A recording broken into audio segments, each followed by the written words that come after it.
The selection is in, and your Ohio State Buckeyes are set to take on the Loyola Chicago Ramblers in the first round of the NCAA tournament. What are some things we need to know about Loyola Chicago? And Chris Holtmann talks to the media about making it to the big dance. All that and more right here on Locked On Buckeyes.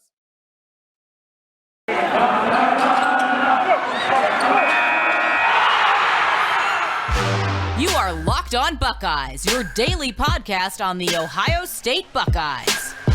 Part of the Locked On Podcast Network, your team every day.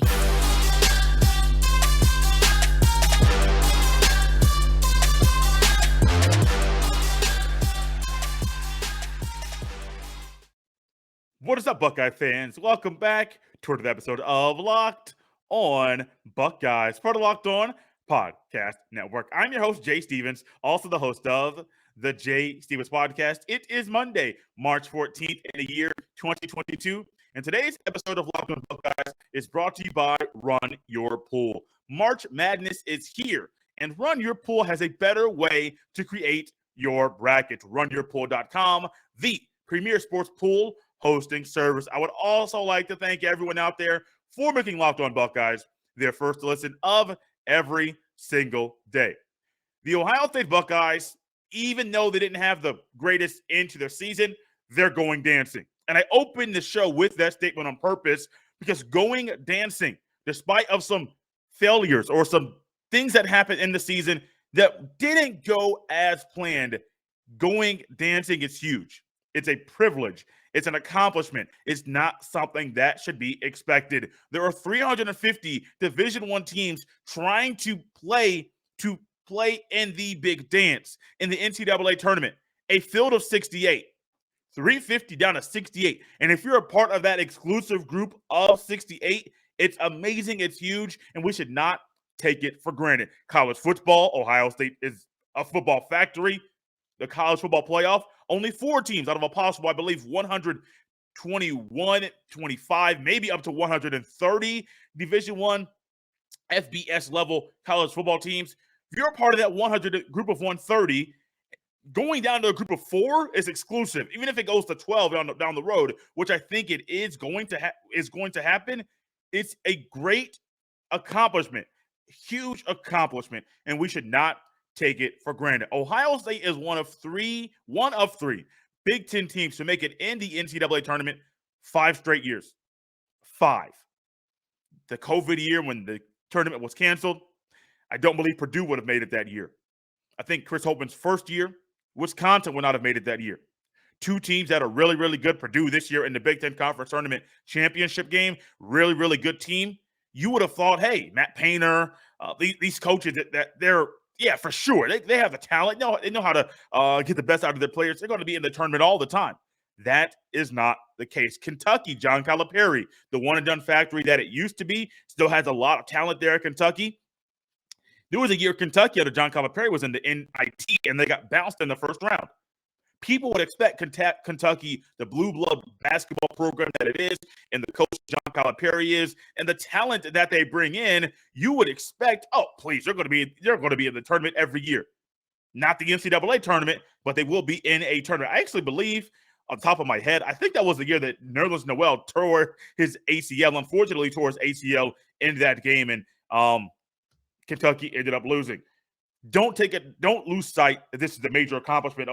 Ohio State has played 11 teams, or they played 11 teams that are in this year's NCAA tournament during the season. The Buckeyes went 8-6 in games against those teams. They had wins over a number 2 seed in Duke, a number 3 seed in Wisconsin. The other teams that Ohio State played that are tournament teams this year, Akron, Illinois, Indiana, Iowa, Michigan State, Purdue, Rutgers, and Seton Hall. Ohio State is currently in the South region of the NCAA tournament. They will be playing their first game on Friday on CBS at 12:15 Eastern Standard Time in Pittsburgh. If you have the chance to go, I suggest you go. Not a far drive from Columbus to Pittsburgh. Beautiful place to go, things to see, good food to eat. Go there, enjoy the weekend. If Ohio State, and I'm saying if, it's not a foregone conclusion, if Ohio State beats Loyola Chicago in the first round, they will advance to the second round to win the winner of the 2 versus 15 seeds, 2 versus 15 teams in the South region, Villanova or Delaware. Ohio State can't take anything for granted. It can't be a team that's just going to be out here just playing the basketball and hoping things go their way and hoping the ball bounces their way. There are some details about Loyola Chicago we'll discuss here in the second segment of the show that I do believe that are going to be pertinent for Ohio State to win. It's some things Ohio State knows they need to make sure they have they're ready for and prepared for. This is a good basketball team in Loyola Chicago.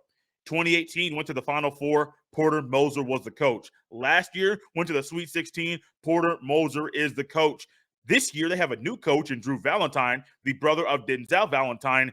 Drew Valentine, first-time head coach, 25 wins in his first year, winning the Missouri Valley Championship tournament, conference tournament.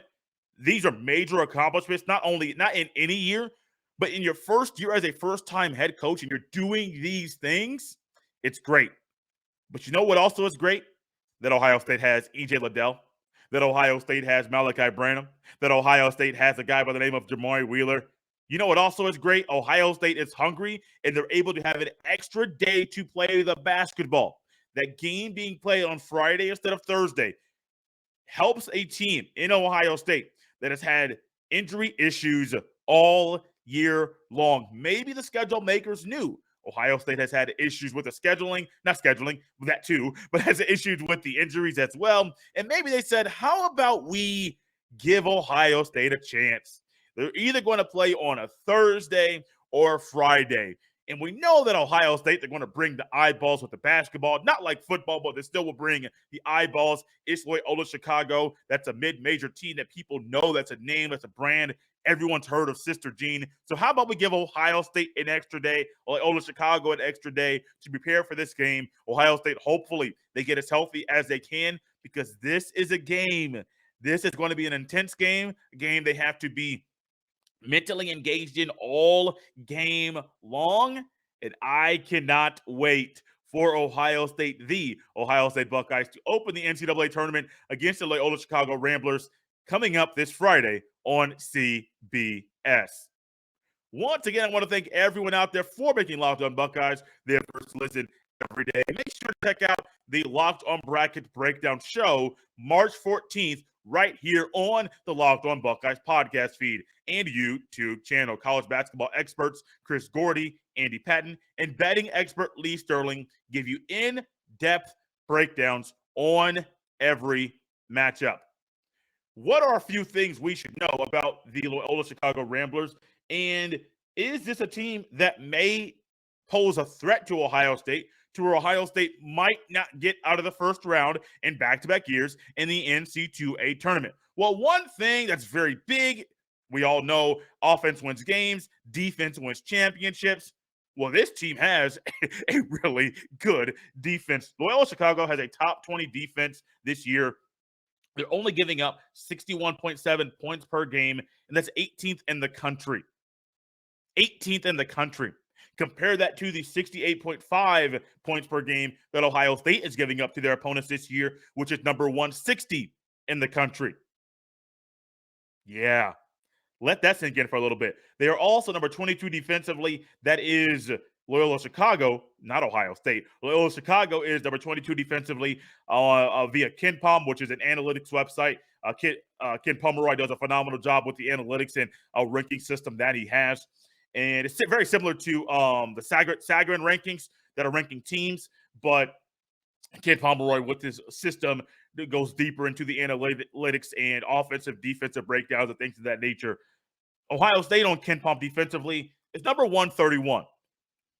Some of Ohio State's issues defensively are due to injuries. You can't deny that. But some of them also are players are not mentally engaged all game long on the defensive side, defensive end of the court. Can that change? How quickly can that change? Is that something in a short period of time you can quickly teach yourself to engage instantaneously on the defensive end no matter what? Not really. I don't see that happening. But if they want to be able to win this game, they have to be able to tighten things up on defense I know there's no rim protector of Zed Key's. Well, if Zed Key's not out there, that's not Joey Brunk's game. But this is all or nothing. If you don't bring it now, you can just kiss your season goodbye in the first 5 minutes of the game. You can't have one of these games where you're just, going through the motions. I don't really care. I'm going to the league anyway. You can't have one of those type. You can't have that mindset. We talked about recently Sevyn Banks and how everybody heard from him and they knew that he was going to the NFL at the end of the season.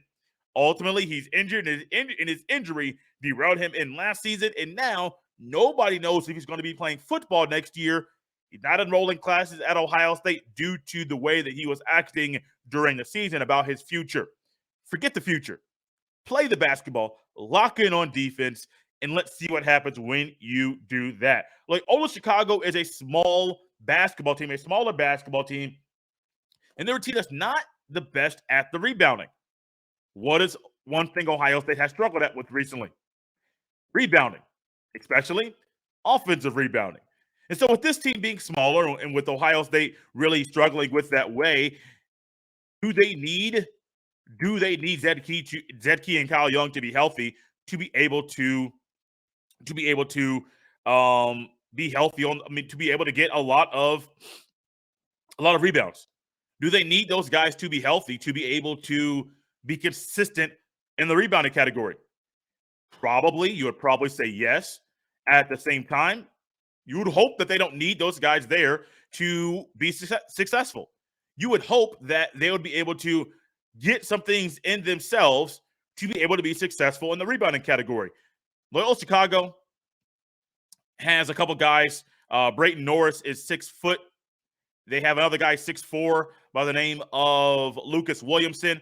Ryan Schweigel, who's a forward, 6'7", 205. They don't have the size that you would think a great rebounding team would have. They have more the size of a bad rebounding team, which just may play in favor in the hands of Ohio State, because two teams that have struggled rebounding could struggle together. Maybe Ohio State could get more of those balls, 50-50 balls that have been up for grabs that Ohio State hasn't gotten lately. They get those things, they could go more in Ohio State's way. Talked about it earlier, but this is a different nugget. Not going to the Final Four in 2018 or getting to the Sweet 16 last year. Last year, actually, Loyola Chicago beat Illinois, upset the number 1 seed last year, the Illinois Fighting Illini in the second round. And then in 2021, 2018, and 1955, the last 3 times Loyola Chicago has made it to the NCAA tournament, they have won at least two games in all 3 of those trips to the Big Dance. And I think that's huge. We all get on Ohio State, Chris Holtmann, for his lack of success in the NCAA tournament, not just with Ohio State, which is where a lot of our conversations have been had here on the podcast. But if you go deeper into Chris Holtmann's history as a coach, he's only been to the Sweet 16 once. That was with Butler, and he was there for 4 years. So we are hoping Chris Holtmann takes not only the next step with the Buckeye basketball team, but simply the next step in his coaching career. Like, this is a stepping stone type of thing. I think Chris Holtmann knows that there are thoughts that are in his head, and there may be a motivational speech that him and his wife have in regards to Chris Holtmann and the team getting to the next round and the next round and the next round, and not allowing past failures or past NC tournament trips derail him and get Chris Holtmann off of his game to coach the best game that he can at this time. I know how hard it is. I know how easy it is for you to look across the field, look across the court, and to see an opponent and be like, man, I've been here before. I don't get there very far. I don't have a good feeling about this. I remember I was in high school, and I think it was my junior year of high school. I had actually a really good football team my sophomore year on the varsity level. My junior year, team lost a whole lot of talent, a lot of seniors. I believe my sophomore year, all but 3 of the starters were seniors. So you're losing all of that talent, even though some of those guys play both ways. You're still losing a lot of that talent. Then the next year, you have guys step up, a decent football team, not great, but a decent football team, get to our high school state tournament, and we're facing the Warren Central Warriors, a team that, if you know back at this time, the 2000s, if you remember a guy by the name of Darren Evans, played at Virginia Tech, or Jeremy Finch, played down at Florida, got kicked out, went to Indiana. I think he had issues. I think he ended up playing his final years at the D3 level at Marian University. But that was Warren Central. That was the school. They ran the state in high school football. They put up numerous guys into the D1 level to play college ball. They did that. Junior year, I think it was our second game in the tournament. It was sectionals. There was 3 weeks for this. And I remember people looking across the field and saying, man, we got this. Man, they ain't nothing. And I knew in myself, you're looking across the field, you're seeing a team you have never seen on the field with you before, and all of a sudden you're acting different. Your mannerisms, your body language, the things you are saying, you're acting different because who is on the other side of the field? They had a track record of success. They had a track record of being able to develop talent. They had to stay on notice, and everybody knew there was going to be a little intimidation factor simply because Warren Central was on the campus of your high school, not because Warren Central's on the field. But once they get on the campus, you know this is a different type of team. And I remember in that game, we lost the game. They beat us pretty bad. And I remember watching players, my teammates, that were looking at Warren Central, even myself included. I'm not exempt from this. I looked at him and the human factor kicked in. That's Warren. This is the mid-2000s. Nobody had Under Armour jerseys, sponsors for the football team. Nobody did. But Warren Central did. Warren Central was that team that had Under Armour on their chest, their names, stitched jerseys, and the names on the back of their jerseys. Warren Central had those things. The human factor kicked in. It affected me. It affected my teammates, and we lost that game. Sometimes in big moments, sometimes in a tournament, when you see an obstacle that you have not been able to get over, or nobody's been able to get over with you for a very long time, something starts to affect you. Sometimes you look at the other side, you see who the coach is, see who that team is, and you're like, there's no way we get past this, and you're doomed before the game even starts. Don't let some of these things haunt you.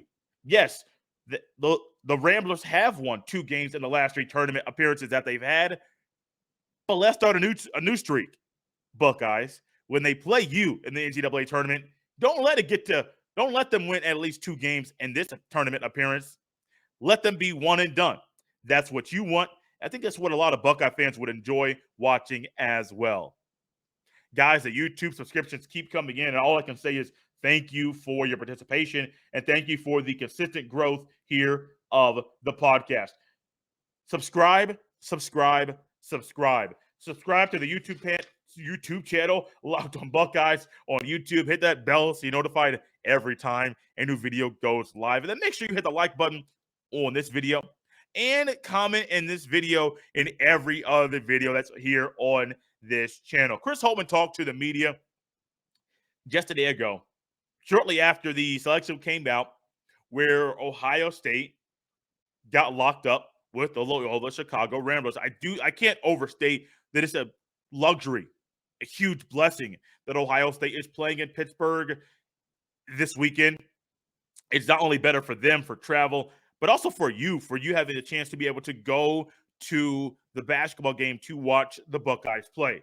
But as Chris Holtmann talked to the media, there were some things that he said that were kind of coach speak, but it's really showed that he had the proper perspective about this opportunity that he has. He opened one of his opening statements about this NCAA tournament appearance and trip. He said, this is a party that not everyone gets an invitation to. Talked about that earlier, but this was in the opening statement from Chris Holtmann. He was not going to shy away from the opportunity that's in front of him, and he was not going to be able to be a person that takes it for granted. There's one other stretch longer than 5 years, 5 NCAA tournament trips in a row. That motto did it 7 times in a row. People knock Chris Holtmann, and I do think at some point something needs to happen. There's a conversation that needs to be had if you don't get out of the first weekend of the tournament. But Chris Holtmann knows what would have been 5 years. Wasn't 5 years, but what would have been 5 years. Doing it that many times in a row is unheard of. Thad Matta did it 7 times. I'm curious to see if Chris Holtmann does it next, the year after, and the year after. He has it. He's going to have the talent, developing talent, and roster management and additions via the transfer portal. We'll be talking about that here very, very soon. Those are things that Chris Holtmann needs to do with this team to continue this streak. The Friday game definitely helps with the injuries. Zed Key could have played against Penn State last week, but he would not have been 100%, and it was more of a if they needed him to type of thing. At that time, the coaches saw fit to keep him on the sidelines. Zed Key did not play. Kyle Young was not on the bench, but he was in the locker room with the team during the game. Thought that due to his concussion, the noise, things of that nature, it was better for him to stay in the locker room, and that's where he was during that game. Justice Suing, we have all been hoping to see him play, but Justice Suing is not expected to play Friday in the NCAA tournament. There might be an announcement about his future playing this season coming soon. If that happens, we'll talk about it here on the podcast. And follow me on Twitter at jsteven07 to get that news as soon as it comes out. You can't overlook Loyola. It's not because of the past tournament history. It's not because of Sister Jean. They won 25 games this year. They went 25-7. They won their league championship tournament, and that's a good league. The Missouri Valley Conference is a good league. Chris Holtmann knows that. He talks about that. They play good basketball there. If it wasn't a good league, you would think that Loyola Chicago, what they did in 2018 and 2021, would have been a fluke because, well, they're not playing good basketball in league games, and all of a sudden, when they get to the big dance, things go different. No, that's not the case. They're a good basketball team, and you can't overlook the Ramblers. Chris Holtmann also stated that you can't overlook the accomplishment that it is to be the 7th seed. You can't be a 7th seed in this tournament without quality wins. Now, I know some of you are hearing this. You're saying, Jay, weren't they supposed to be a 3 or 4 seed? Absolutely. When you stumble, when you falter, when you fail like you did Ohio State did at the end of the season, that's the reality. You're going to fall in your seeding. However, you can't be that seed without quality wins throughout the season. At the beginning of the season, the middle of the season, and in league play, you saw all throughout those periods that Ohio State had numerous quality wins during this year. There's a threshold of making the tournament. There's a benchmark for every program. It is a benchmark for every program, and there's an appreciation for the accomplishment. It seemed like that was a theme that I got from Chris Holtmann the entire time he was talking. The accomplishment and really understand the task that is at hand.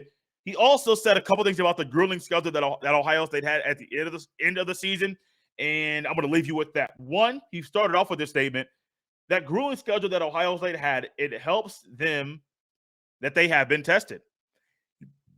He played a really, really tough schedule, more of an NBA-style schedule towards the end, and even E.J. Liddell and some of the other players talked about how it seemed like some players' legs were heavy and tired at the end of the season. You can't overstate it. But at the same time, Chris Holtmann also understands that doesn't guarantee anything. Just because you went through a grueling schedule at the end of the year, that doesn't mean now the games are going to be more spread out. You have a game, then a day off, then a game, then a week off if you advance. That does not mean that you could guarantee a win. You still got to go out there and play. And I do expect the Buckeyes to play a good brand of basketball. Hopefully, their best brand of basketball on Friday against the Loyola Chicago Ramblers. Guys, it's a Monday. It's Pi Day for all of you math nerds. And let's enjoy this week leading up to the NCAA tournament getting kicked off. You can follow me on Twitter at jsteven07. You can also send all of your emails to jstevens317 at gmail.com. Thank you for making Locked On Buckeyes your first to listen every day. Now make sure you check out the Locked On NFL Draft podcast and make that your second listen of this Monday. Ryan Tracy and former NFL cornerback Eric Crocker bring the NFL Draft to life every day with insight and analysis on college football prospects and NFL front offices. It's free and available wherever you get your fine podcast.